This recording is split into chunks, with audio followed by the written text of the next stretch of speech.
Discipline is pain you choose, and you've been running from that truth your entire life. You want the results of discipline without the suffering. You want the strength without the struggle. You want the transformation without the torment. But here's what the ancient Stoics knew that you refuse to accept. There is no version of discipline that doesn't hurt. The only choice you have is whether you choose your pain or let life choose it for you.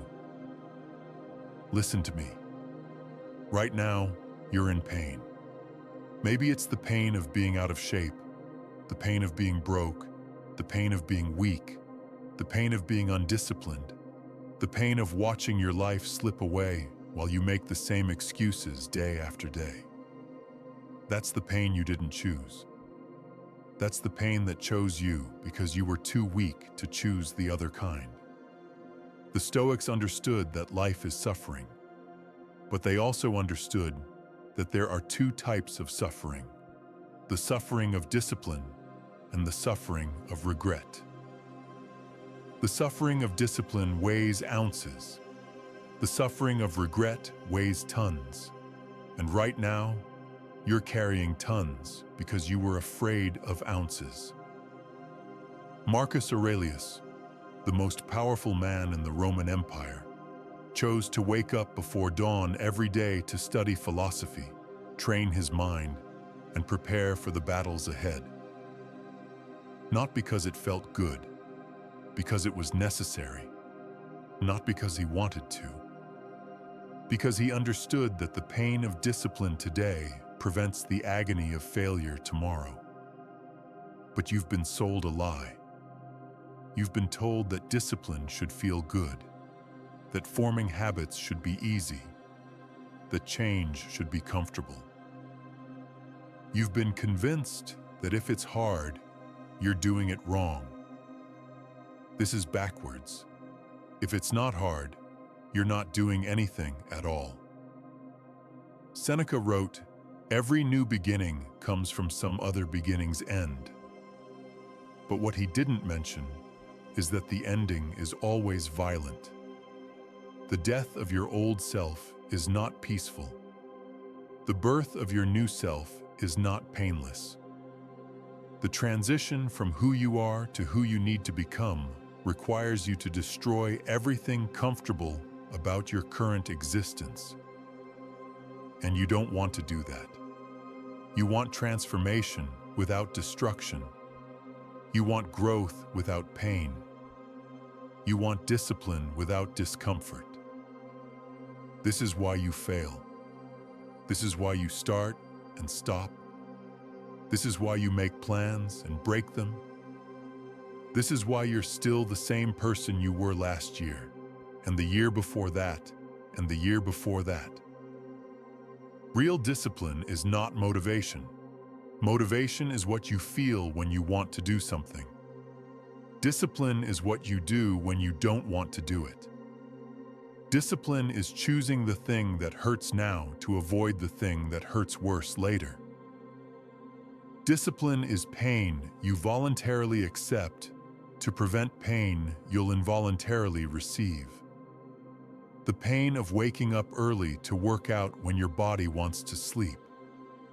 The pain of saying no to food you want when your brain is screaming for comfort. The pain of doing the work when your emotions are begging for distraction. The pain of facing your problems when your instincts are demanding escape. This pain is not a bug in the system. This pain is the system. This discomfort is not something to overcome. This discomfort is something to embrace. The Stoics didn't try to make discipline painless. They tried to make themselves pain-proof. Epictetus was literally tortured as a slave. His leg was permanently damaged, but he said, "It's not what happens to you, but how you react to it that matters." He learned to transform pain into power, suffering into strength, agony into wisdom, not by avoiding pain, but by choosing it. Every morning, you have a choice. You can choose the pain of discipline or accept the pain of regret. You can choose the discomfort of growth or accept the misery of stagnation. You can choose the temporary suffering of doing what you need to do or accept the permanent suffering of living with what you failed to do. But you keep choosing wrong. You keep choosing the easy path that leads to the hard life. You keep avoiding the hard choices that lead to the easy life. You keep running from short-term pain straight into long-term agony. The alarm goes off. You hit snooze. Small pain avoided. Massive pain accepted. You know you should work out. You don't. Tiny discomfort dodged. Enormous regret embraced. You know you should eat better. You order takeout. Momentary sacrifice rejected. Lifetime consequences welcomed. Every time you choose comfort over discipline, you're choosing pain later over pain now. Every time you take the easy road, you're making the hard road inevitable. Every time you avoid discomfort, you're guaranteeing suffering. The Stoics practiced something called negative visualization, deliberately imagining loss to appreciate what they had. But they also practiced something even more powerful: voluntary discomfort.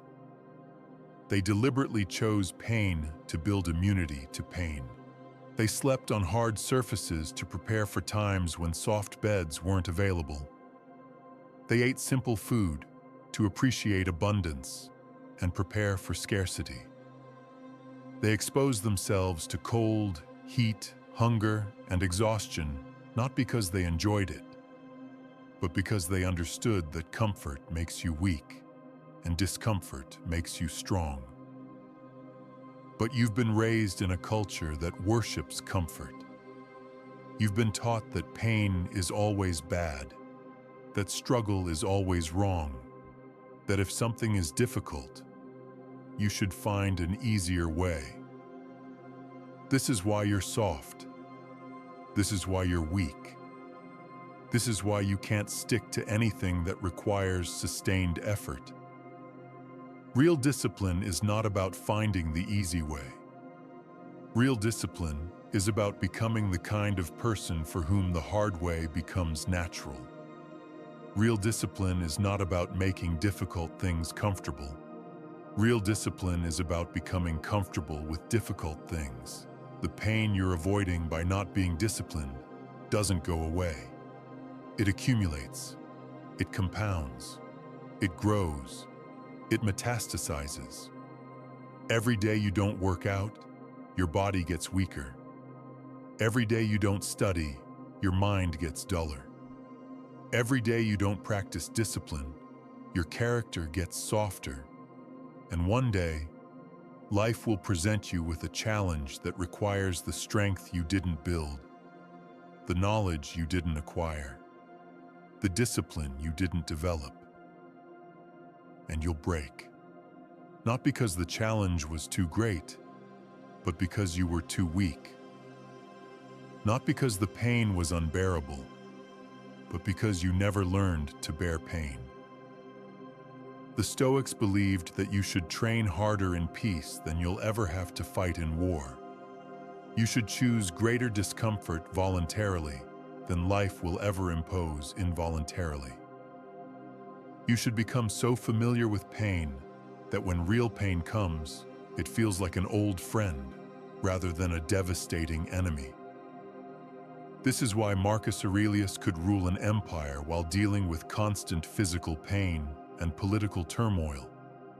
This is why Seneca could maintain his philosophy while being exiled and losing his fortune. This is why Epictetus could find freedom while being enslaved and tortured. They didn't avoid pain, they befriended it. But you're at war with pain. You see discomfort as the enemy rather than the teacher. You see struggle as punishment rather than preparation. You see difficulty as a sign you're doing something wrong rather than a sign you're doing something meaningful. Here's your new relationship with pain. Welcome it. When the alarm goes off and every fiber of your being wants to stay in bed, smile, and get up anyway.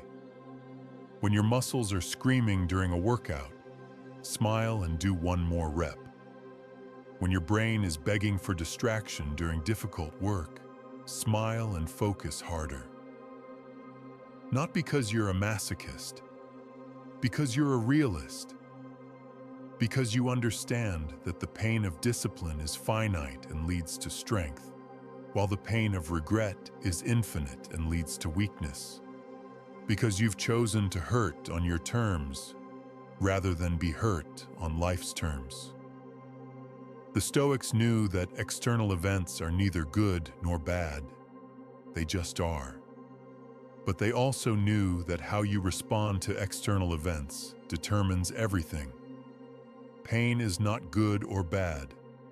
Pain just is. But how you respond to pain determines whether you become stronger or weaker, wiser or more foolish, more disciplined or more chaotic. You can respond to pain by avoiding it, which makes you weak.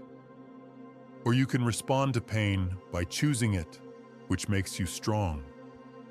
You can let pain happen to you, which makes you a victim.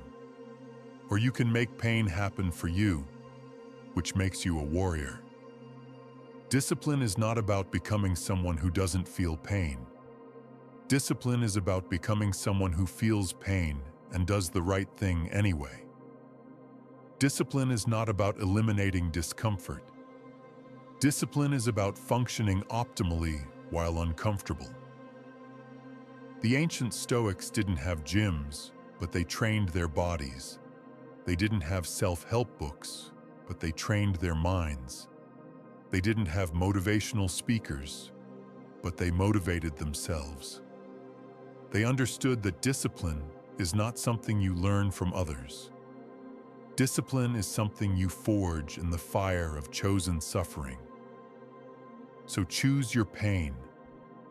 Choose the pain of early mornings over the pain of wasted days. Choose the pain of hard work over the pain of regret. Choose the pain of discipline over the pain of disappointment. Choose the pain of sacrifice over the pain of mediocrity. The pain you choose makes you stronger. The pain you avoid makes you weaker. The pain you embrace becomes your power. The pain you resist becomes your prison. Discipline is pain you choose, and choosing pain is choosing strength. Choosing discomfort is choosing growth. Choosing struggle is choosing transformation.